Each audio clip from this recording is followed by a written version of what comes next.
Ha azizlar, 2026-yil kirib kelishiga ham oz fursat qoldi. Keling, talabalarimizdan yangi yil tabrikini eshitib qolamiz. Talabalar va ustozlarga yangi yil tabrikini yo'llashingiz mumkin. Assalomu alaykum. Avvalan bir hammaga talabalarni va o'qituvchilarni yangi yil bayrami bilan chin qalbimdan tabriklayman. Shu yangi yil, ya'ni 2026-yil barchangizga fayzli kelsin va omadli kelsin. Rahmat. Iqtisodiyot va pedagogika universitetida o'qiyotgan barcha talabalar va o'qituvchilarni hamda jamiki shu insonlarni kelajak yangi yil bilan tabriklayman.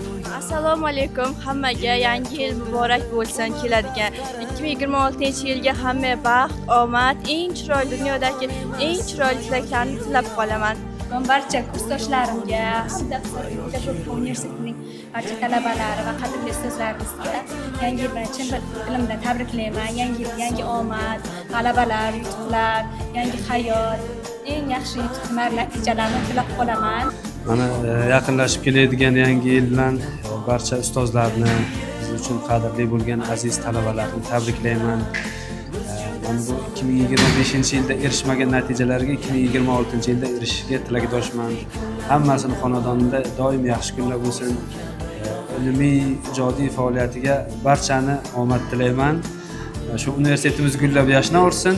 Shu talabalarimiz orqasidan biz ham doim shu yaxshi yangiliklarni eshitib yurishimiz. Rahmat samimiy tilaklaringiz uchun. O'zingizga ham yangi yil muborak bo'lsin. Rahmat.